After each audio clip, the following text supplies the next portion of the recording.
क्या आपके टूथपेस्ट में नमक है? ये सवाल टीवी एड से निकलकर सोशल मीडिया के मीम तक पहुंच गया। लेकिन आपके टूथपेस्ट में नमक हो या ना हो, अगर आपको डायबिटीज है तो जरूर डेंटिस्ट की सलाह लेनी पड़ सकती है, क्योंकि डायबिटीज से ओरल हेल्थ पर भी असर पड़ता है। बढ़ते हुए ब्लड शुगर से आंख, किडनी, दिल और दिमाग पर तो असर पड़ता ही है, बल्कि ये मुंह पर असर भी डालता है। डायबिटीज और ओरल हेल्थ के बीच एक बड़ा लिंक है। इसे बाइसाइक्लिक रिलेशनशिप कहते हैं। यानी अगर आपके दांत या मसूड़ों में दिक्कत है तो इससे ब्लड शुगर पर असर पड़ेगा, और अगर आपका ब्लड शुगर बढ़ा हुआ है तो इसका असर आपके दांतों पर पड़ेगा। जैसे कि हम सब जानते हैं, टाइप 2 डायबिटीज़ या कॉमनली जिसे हम हाई ब्लड शुगर कहते हैं, बॉडी में शुगर अच्छे से प्रोसेस नहीं हो पा रहा, बॉडी उसको ठीक से इस्तेमाल नहीं कर पा रही है शुगर को, तो ब्लड में शुगर के लेवल्स हाई रहते हैं। तो ये हमारे सारे ऑर्गन्स, भले ही वो हमारा ब्रेन हो, हमारी हड्डियाँ हो, हमारी नर्व्स हो, हार्ट हो, यहाँ तक कि दांत और डेंटल बोन पे भी काफ़ी असर करते हैं। अगर हम दांतों और मसूड़ों की बात करें तो ये एक हम इसे कहते हैं बाईसाइक्लिक रिलेशनशिप, बाई डायरेक्शनल या साइक्लिक रिलेशनशिप। इससे क्या होता है, अगर आपके दांत खराब हैं या आपके मसूड़े अनहेल्दी हैं तो वो कहीं ना कहीं आपकी ब्लड शुगर को डिस्टर्ब करते हैं, और अगर आपकी ब्लड शुगर हाई है तो वो आपके दांतों और मसूड़ों को नुकसान पहुंचा सकती है।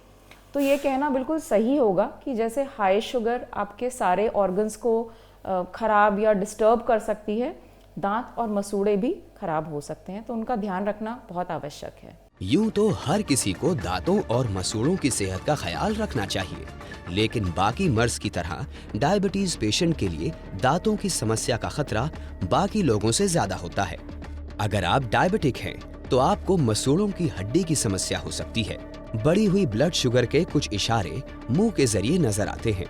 मसूड़ों का लाल हो जाना, खून आना, बदबू आना, मुंह में छाले बनना, छालों का जल्दी ठीक ना होना, ज़ेरोस्टोमिया यानी मुंह का सूखना, ग्लॉसोडीनिया यानी जीभ का जलना, मुंह का जलना, ये कुछ ऐसे लक्षण हैं, अगर नजर आए तो इसे नजरअंदाज ना करें। ये बढ़े हुए ब्लड शुगर का इशारा हो सकता है। देखिए, दांतों का ध्यान रखने की हम सबको ज़रूरत होती है। हम में से ऐसा कोई नहीं है जिसे केयर नहीं करनी या 2 बार ब्रशिंग नहीं करनी या डेंटल फ्लॉस नहीं यूज़ करना। पर डायबिटिक्स हर बीमारी की तरह दांतों की बीमारी के लिए भी ज़्यादा प्रोन होते हैं, तो उन्हें इसका ध्यान रखना चाहिए। कुछ फर्स्ट साइंस जो हमारे मुंह में आते हैं, हमें ध्यान रखना है या उनके बारे में सतर्क रहना है, वो ये हैं कि अगर आप डायबिटिक हैं तो आपको मसूड़े और दांतों की हड्डी की दिक्कत दूसरों से पहले या ज़्यादा हो सकती है। आपके मसूड़ों में इन्फ्लेमेशन, लाल हो जाना, खून आना, स्मेल आना, मुंह में छाले बनना या छालों का टाइम से हील ना होना, ड्राई माउथ जिसे हम ज़ेरोस्टोमिया भी कहते हैं, मुंह का सूखना, मुंह का जलना, जीभ का जलना, ग्लॉसोडिनिया कहते हैं इसको। ये सब कुछ ऐसे साइंस हैं जिन्हें देख के हमें सोचना चाहिए, अपना ब्लड शुगर चेक कराना चाहिए या मेडिकल असिस्टेंस लेनी चाहिए। ये मुंह में आने वाले कुछ फर्स्ट साइंस हैं ब्लड शुगर के, हाई ब्लड शुगर के। आपको डायबिटीज है या नहीं? अगर मुंह में ऐसे कोई लक्षण नजर आते हैं तो सबसे पहले अपनी डाइट पर ध्यान दें। किसी भी तरह का चिपचिपा, मैदा या बहुत मीठा खाने से बचना चाहिए, और अगर खा भी लिया है तो तुरंत ब्रश करना चाहिए। इसके अलावा खूब पानी पिए, और हो सके तो हर 6 महीने पर डेंटल चेकअप जरूर करा लें। देखिए, घर में हम सबको, डायबिटिक्स को और नॉर्मल लोगों में सबको, हमें अपनी डाइट बहुत अच्छी रखनी चाहिए। अगर हम किसी भी तरह का बहुत चिपचिपा, मैदा, शुगरी फूड खाते हैं तो वो हमें अवॉइड करना चाहिए। अगर हम खा भी रहे हैं तो हमें उसके बाद अपने दांतों को तुरंत ब्रश कर लेना चाहिए। 2 बार ब्रशिंग, डेंटल फ्लॉस या इंटरडेंटल ब्रश का इस्तेमाल करना चाहिए, और उसके अलावा रेगुलर 6 मंथली चेकअप हम सबके लिए ज़रूरी है, चाहे हमें दर्द हो या नहीं हो। पानी ज़्यादा पीना चाहिए और जनरल ओरल हेल्थ का ध्यान रखना चाहिए। ऐसी कई बीमारियां हैं जो आपको हो सकती हैं और उनका सिग्नल आपको थोड़ा सा बाद में मिलेगा। तो पेन स्टार्ट होने की वेट नहीं करेंगे कि अगर दर्द नहीं है तो सब कुछ ठीक है। दांतों की बीमारियों और मसूड़ों की बीमारियों के कई स्टेजेस होते हैं जो शुरुआत में आपको तो कोई साइन नहीं देंगे, जैसे ही आपको उसके कुछ लक्षण या साइन मिलेंगे, इसका मतलब एक लेवल तक नुकसान, डैमेज हो चुका है। जैसे उदाहरण के लिए मसूड़ों का इन्फ्लेमेशन या जिंजिवाइटिस आपको शुरू में कोई ज़्यादा साइन नहीं देगा, या कभी एक आध बार ब्रश करने पे ब्लड आ गया, ये उसका साइन होता है। लेकिन हमें उस समय भी मेडिकल डेंटल असिस्टेंस लेनी चाहिए, क्योंकि ये आपके मसूड़े की इन्फ्लेमेशन है। अगर आपने इसका समय पर उपचार या इलाज नहीं किया तो ये आगे जाके दांत की हड्डी को अफेक्ट करती है, उससे आपके बोन लेवल कम हो जाते हैं।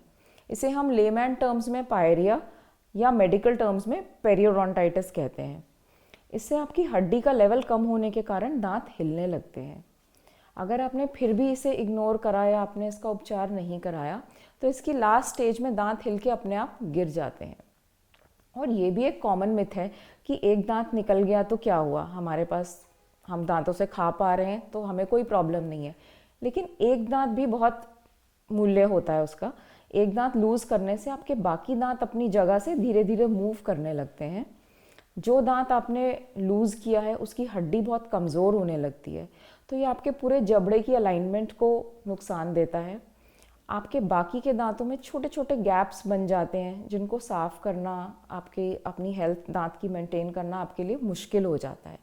तो आई वुड लाइक टू से कि हर दांत प्रेशस होता है और हर एक का ध्यान रखना चाहिए। इसके अलावा हमारा माउथ क्योंकि ड्राई होता है, ज़ेरोस्टोमिया होता है, हमारी लार सलाइवा थोड़ा सा थिक हो जाता है, उसमें शुगर की मात्रा बढ़ जाती है, तो हम ज़्यादा प्रोन हो जाते हैं दांतों की सड़न या कैविटीज़ के लिए। इसमें भी यही है, शुरू में आपको कोई दर्द नहीं होगा। जब पहला साइन मिलेगा गर्म ठंडा लगना या दर्द होने, तो ज़्यादातर कैविटी बहुत एडवांस स्टेज पे पहुंच गई होती है, जिसमें आपको लंबा ट्रीटमेंट चाहिए या फिर आपको दांत निकलवाना भी पड़ सकता है। तो इसका भी सही तरीका इसको हैंडल करने का ये है कि आपको रेगुलर चेकअप कराएं, ताकि पेन होने के पहले ही जो प्रॉब्लम है उसे डेंटिस्ट आइडेंटिफाई करके उसे वहीं पर रोक दें। डायबिटीज से कई तरह की दिक्कतें आती हैं, तो बेहतर यही है कि अपने ब्लड शुगर को कंट्रोल में रखें, ताकि आपके शरीर के बाकी अंगों के साथ आपके मोती से चमकते अनमोल दांत भी सलामत रहें। तो आज ही बेहतर दिनचर्या और हेल्दी डाइट के साथ नियमित रूप से मुंह का भी ख्याल करें। वीडियो को ज्यादा से ज्यादा शेयर करें।